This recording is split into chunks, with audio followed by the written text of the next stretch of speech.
moving on to our next session, which is another interesting fireside chat between Atul Batra, who we've had earlier, part of our NASCOM family, ecosystem enabler. He's advised and continues to advise startups in the space. Welcome, sir.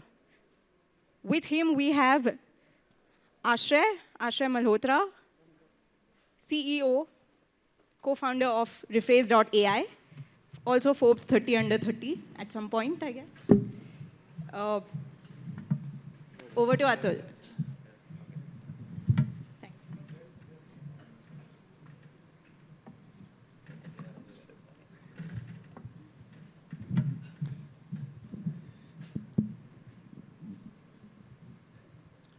Okay. Can everyone hear me? Okay. So welcome, Ashray. Thank you so much. Yeah. It's an honor to be sitting beside you. It's a pleasure to have you here. And Ashray is founder, co-founder and CEO of Rephrase.ai. And I was looking up the description. What's the best description for Rephrase? And it said, world's best text-to-real human video technology, right? And let me just give a quick intro. Company started in, how many people have heard of Rephrase.ai? Okay, very few. So company started in 2019, and we'll hear it from the horse's mouth soon, but 2019 and today 50,000 plus customers. Isn't that insane, right? And yeah, round of applause. And recently acquired by Adobe. How's that, right? So fantastic. Congratulations, Ashray. So can you tell us in your own words, what does Rephrase.ai do? At Rephrase, our end vision was to build a magical black box that takes any piece of text as input and create a Hollywood-level film without doing any video shoots whatsoever. We wanted to make video creation as simple as writing text. We started the company back in 2019. On that long-term path, our first V0.1 was to be able to create avatars of real people. So we used to take a few minutes of video of a person, create a copy of their face, copy of their voice, and allow you to write any text as input and create a professional quality video. Using that, we had lots of use cases, and we can dive deeper if that's relevant. Our most famous piece of work was something that we did with Shah Rukh Khan, not just a Cadbury ad, which some of you might remember a couple of years back. So yeah, that's what we used to do at Rephrase. Now we're a part of Adobe. So we're now looking to expose our technology via Adobe products. All right. Can you go back to the use cases, Ashray, and talk about which has been the primary use case, and which are kind of the industries or verticals you've been looking at? We had two major categories of use cases. First was personalized videos, where we take one video as input and create millions of personalized variations of that.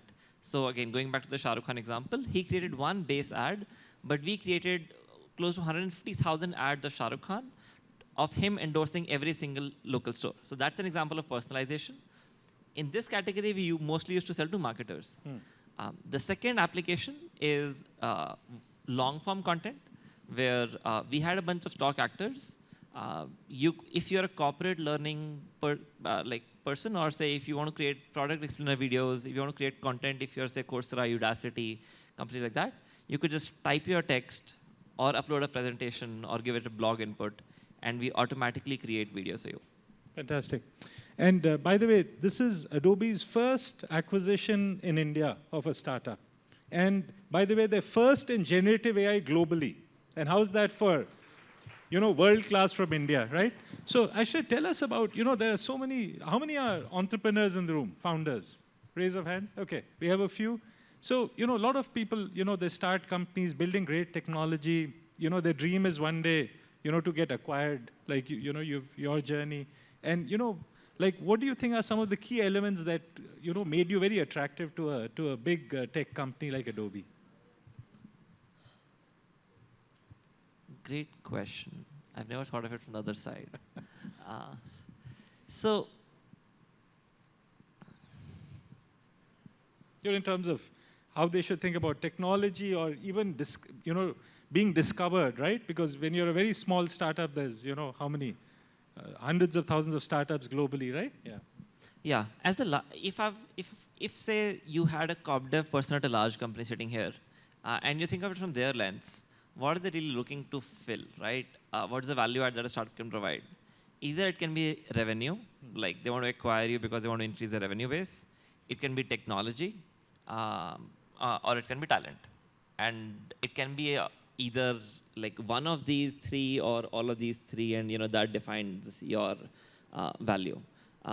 At Rephrase, I think we had a fair mix of these. We started building in generative AI back in 2019 when no one had heard of this technology. So we've known more about this technology than most other people did, which is why we received a few inbound M&A offers because they wanted us to come in and set up their Gen AI teams and bring all of our technology along. So that's what I think makes it attractive to any startup. If I was a startup founder today, I would not want to start a company imagining an M&A outcome. We never thought of it. It just happened to us. You've got to think of your revenues, your costs, profitability, raising an next round. Just keep doing your thing till the IPO, or well, if a good outcome comes in the middle. But you can't start a startup thinking with M&A in mind. So basically build world-class technology and drive great business outcomes, right? Correct. Yeah, fantastic. So, back to, you started in 2019, you looked at generative AI, the ChatGPT moment happened a year earlier only. So what got you thinking so early, Ashray, about, leveraging and the fact that it would be so big in particular for your use cases?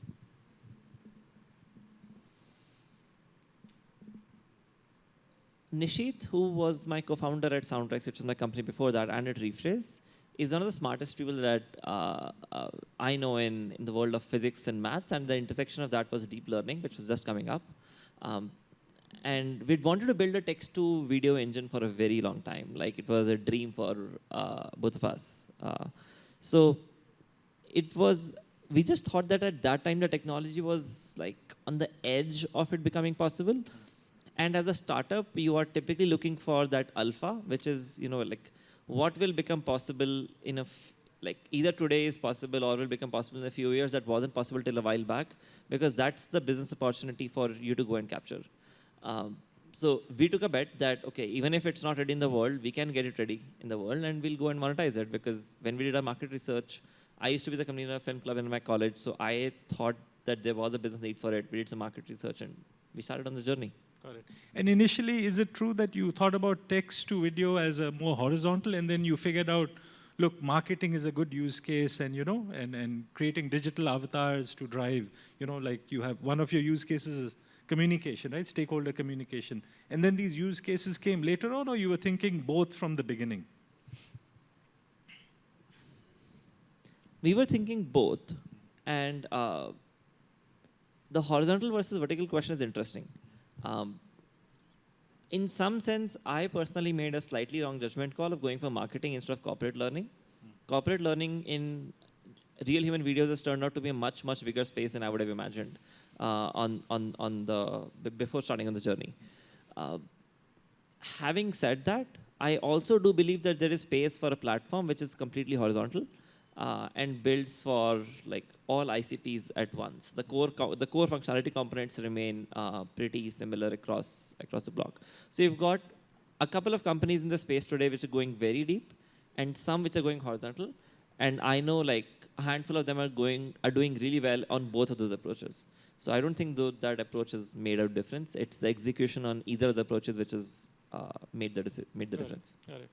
Can you tell us a little bit about your technology, whatever you can share in terms of, you've built a foundational model, you built your own LLM for this text to video conversion, how did you build it, and what's sort of the high level architecture? Yeah, so LLMs are a 2022 thing. I would even argue that diffusion models are even a 2021, 2022 thing. We started back in 2019. That was the generation when you were moving from variational autoencoders to GANs. So a large part of our architecture was actually conventional CNNs, aided by GANs to solve a particular problem.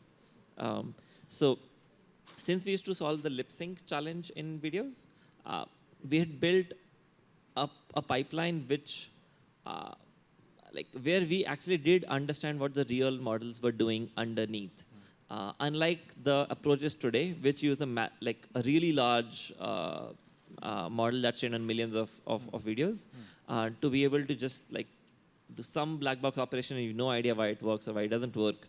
So yeah, our technology was more CNN GAN approach, not diffusion models. Got it. Got it. So we did not use any LLMs. LLMs are a category of diffusion models. Right. For one of our use cases, we did use LLMs, but all of our LLMs were outsourced. And that was like less than 1% of our revenue. So it was tiny. Got it. How many people in the audience are from large corporates, enterprises? Raise of hands. Okay. So, Ashray, a lot of people now are embarking on this generative AI journey, either, out of pure momentum or, they have to follow the bandwagon. What would your advice be for people looking at generative AI, looking at the existing business processes, use cases, in terms of how they should, start to prioritize, apply the technology, any sort of playbook or any mindset that you think works? Great question.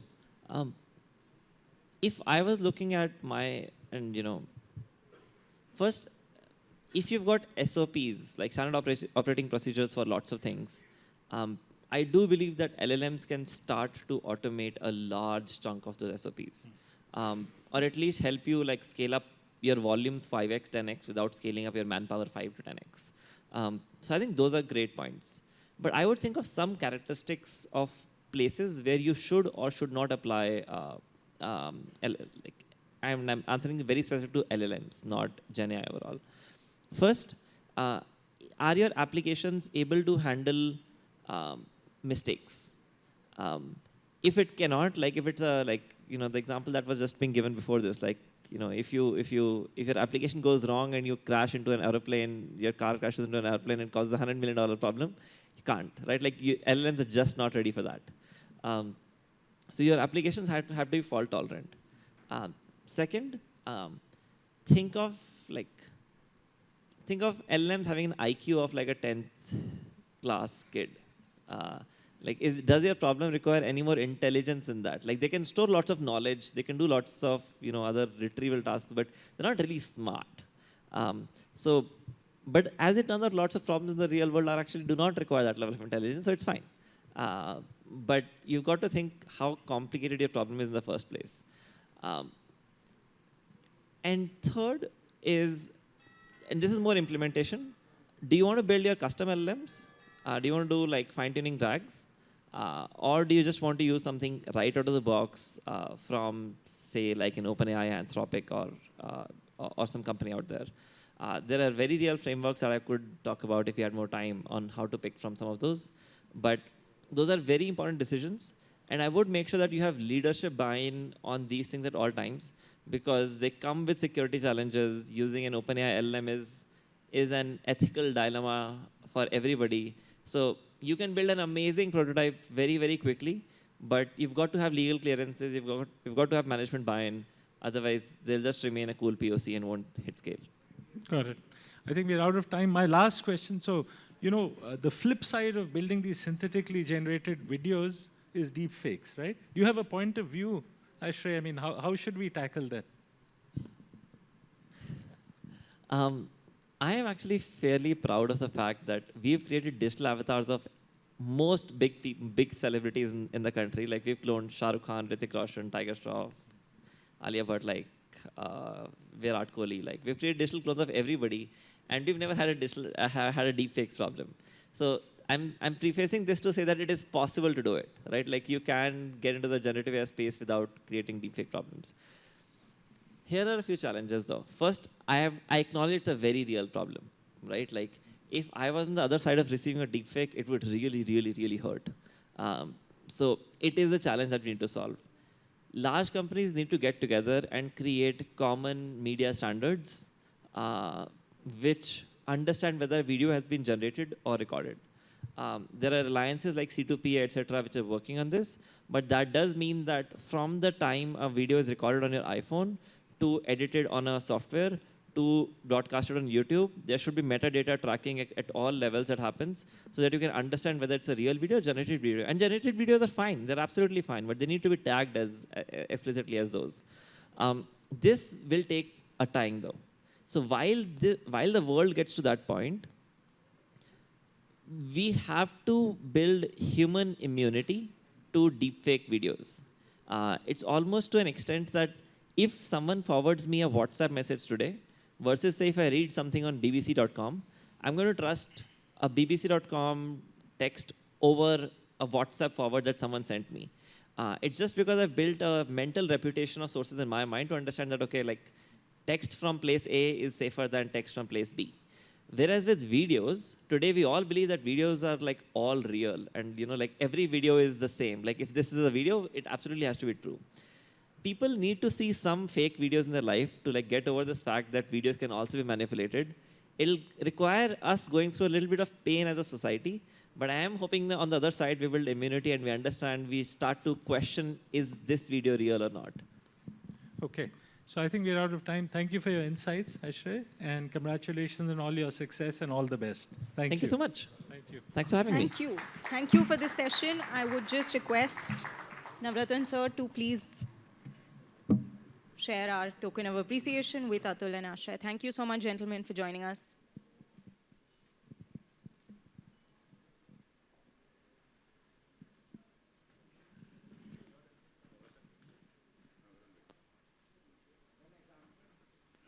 One example of what happens when you don't drink coffee. I missed